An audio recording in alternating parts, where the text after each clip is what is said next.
Hello, my chocolate muffins. It's the Culture Detective here, investigating your favorite albums. And today I am finally back from Seattle. I came back to LA yesterday and I was tired as hell, and today I am still tired as hell. But also, what I'm gonna do today is make a pretty special album review video where I review three albums in one video. But the catch is that all three of the albums I'm going to be talking about is from Hong Kong, my hometown. Yeah!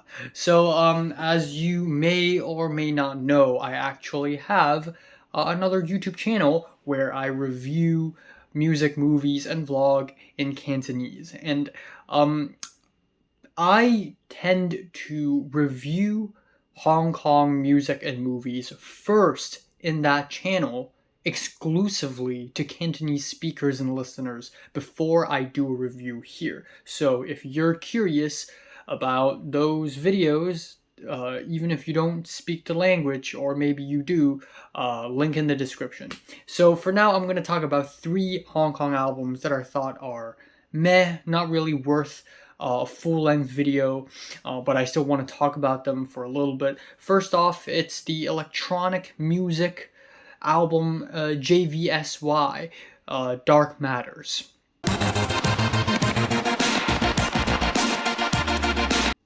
So JVSY, or I would like to call them Juicy. I don't know if this is actually the right way to pronounce their name or not, but V is sometimes pronounced like U, if you're speaking in Latin. So I'm just going to call them Juicy. So Juicy, new album Dark Matters. Juicy is an electronic duo formed between Jovan Lee and Atlas Lu. And it's actually pretty interesting that I reviewed this album, which, by the way, came out like late last year.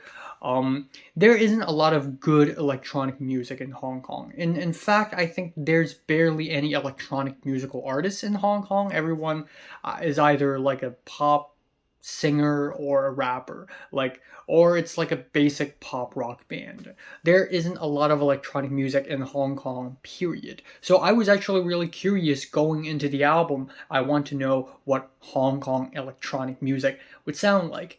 And as expected, it's alright. It just feels like a really long boiler room DJ set.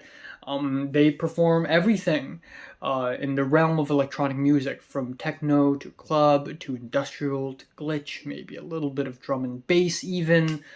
And some tracks feel pretty tame, forgettable, and drab. Some tracks do present some interesting sound play, but overall, this is a relatively safe and inoffensive electronic album that didn't really offer that much to me than other electronic albums that I usually really love. Now, here are some tracks that I would like to point out. The track Lay Low I really like for its drum and bass influences. And then we have tracks like Derriere, which has these huge distorted breakbeats, which reminds me a lot of Sophie, which is a really high compliment because this track sounds bold and a little experimental, and I really like that. And the title track presents some cyberpunk club vibes, which on paper sounds pretty cool, but in reality just comes off like a drag. But my least favorite track on the entire album is the track Windless Night, which is easily the worst track on the album. At 6.5 minutes long, this track is a total drag, and it just tries too hard to be glitchy and cool. So yeah, unfortunately, this album didn't really blow me away or anything, but they are a promising duo, I have to admit, and I look forward to hearing whatever music they're coming out next, giving Juicy's Dark Matters a light 6 out of 10.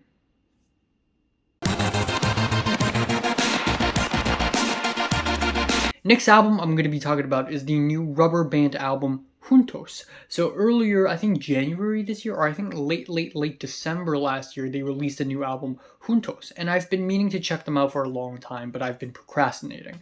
But if you don't know this, I already reviewed a RubberBand album ages ago, and that album is Ours, which I surprisingly liked a lot, which is surprising because usually I hate Hong Kong rock music. Hong Kong rock music has always been basic, boring, drab, and there's nothing rock about it. But the album Ours is colorful, fun, and has a lot of interesting new ideas. I remember that one track, the third track off of that album, is essentially a mix between cantopop and bossa nova, which is one of the most interesting combinations of genres I've ever heard in my life. So obviously RubberBand has talent, they have creativity, and I was pretty excited to check out their new album Juntos, and it's alright. The first half have some amazing songs. The second track on the album in Cantonese is called Nunyan which literally means the daily life of a lover. So lyrically, this track literally is about, hanging out with your girlfriend and having fun with her, which is something that I totally cannot relate to at all. But even so, I thought musically this song is awesome. It is a feel-good jam with charismatic vocals. I love the horns, which have a lot of personality, especially the part where we have a funny line in the lyrics and the horns go wow, wow, wow, wow. I thought it was kind of creative. Then we have the track Let's Take a Walk, or in Cantonese, 不如散步, which has the 70s, 80s funk soul and dreamy violins, which I really love. But one of my favorite tracks on the album is called 过度关注组, which I guess if I can translate it, it would be Obsessive Fan Club, or like the Obsessed Fan Club. And this track has sassy pianos and distorted pop punk guitars. It's a hell of a catchy song, and it's super underrated because nobody's talking about this song. And then in the second half of the album, it just begins to fall. We have 宇宙大王, which means King of the Universe. And it is this random, epic, glitchy rock song, and it sounds like some anime opening track, like Ultraman anime opening or something. It's super epic, super dramatic, and it just stands out like a sore thumb. It's not the feel-good jam that the album has been building up to up till this point, and it just sounds very fake and bland and a little goofy at times. And then the last three tracks of the album is just one after another drab, uninspired, slow songs. And that's the thing with Hong Kong music, is that people love slow songs. And I like slow songs too. I like ballads, but there's just something so formulaic about these slow songs that just make it feel so lifeless. So yeah, it didn't end off well, but I'm happy to say that the first half of the album is pretty great. I'm giving the new RubberBand album Juntos a decent 6 out of 10.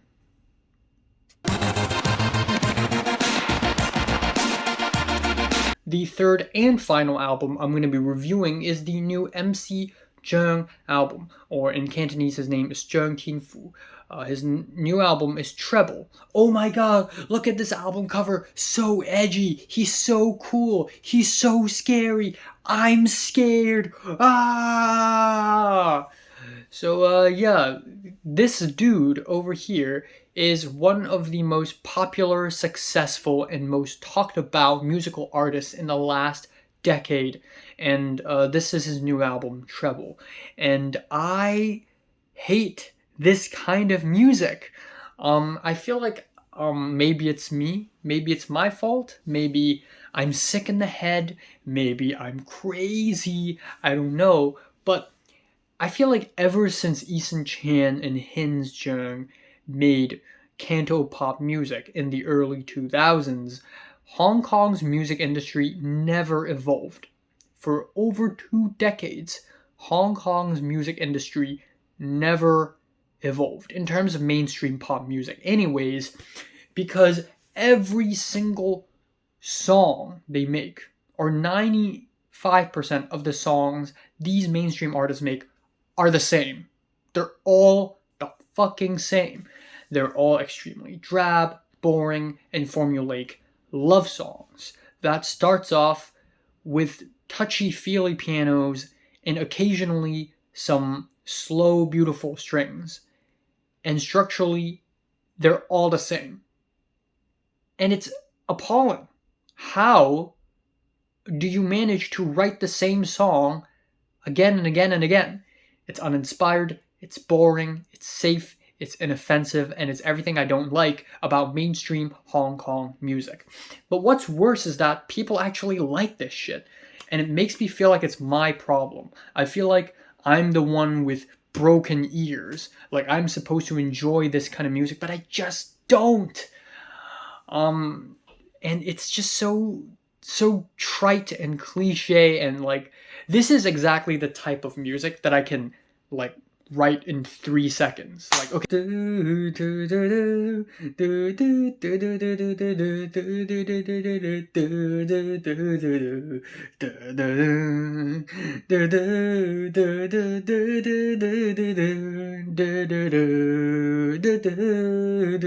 Like I just made it up in 3 seconds.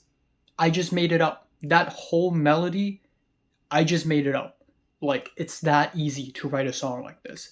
So obviously the album opener, it's called 与我无关, which literally means not my business.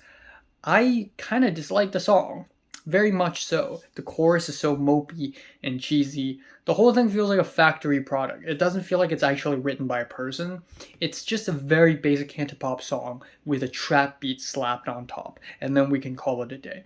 The second track is called Fa Hoi, or Ocean of Flowers, and it feels a bit more modern with chill pianos and chill drum beats, but it still sounds very basic.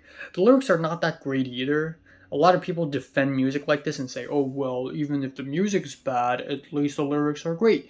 Well, not really, because it's just the same love song again and again. We have the track Forever Damaged, which features Panther Chan, which I think is, her vocals are very much needed breath of fresh air.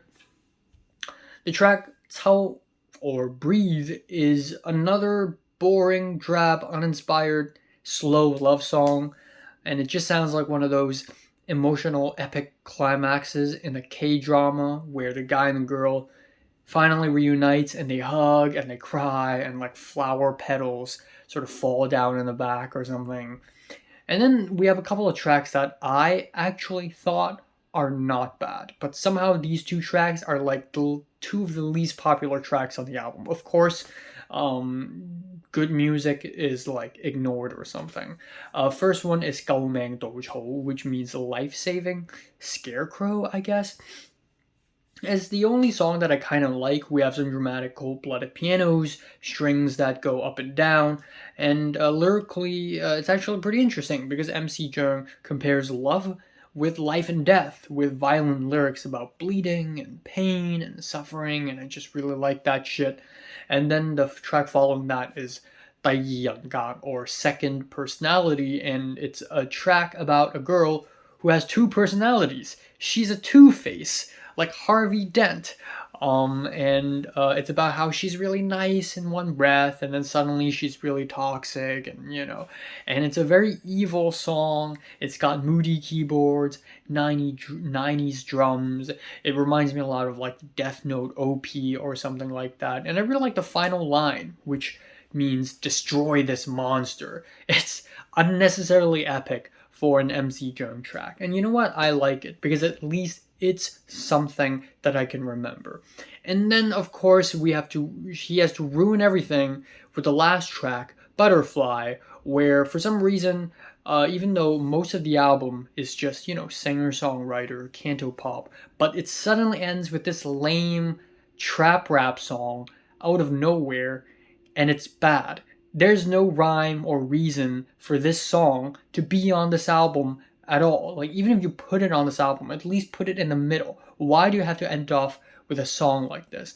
I have no idea. It's confusing, it's strange, and this album is drab and uninspired and cliche, unfortunately. And I'm lucky that when I posted my Cantonese review on my Cantonese YouTube channel, the entire internet didn't decide to cancel me and torture me alive over disliking this album. But I just have to be honest, because this album is not it. I'm giving the new MC Cheung album Treble like a light decent 4 out of 10. So have you listened to the new MC Cheung album? Comments below, let me know. Subscribe if you want more, and thanks for watching.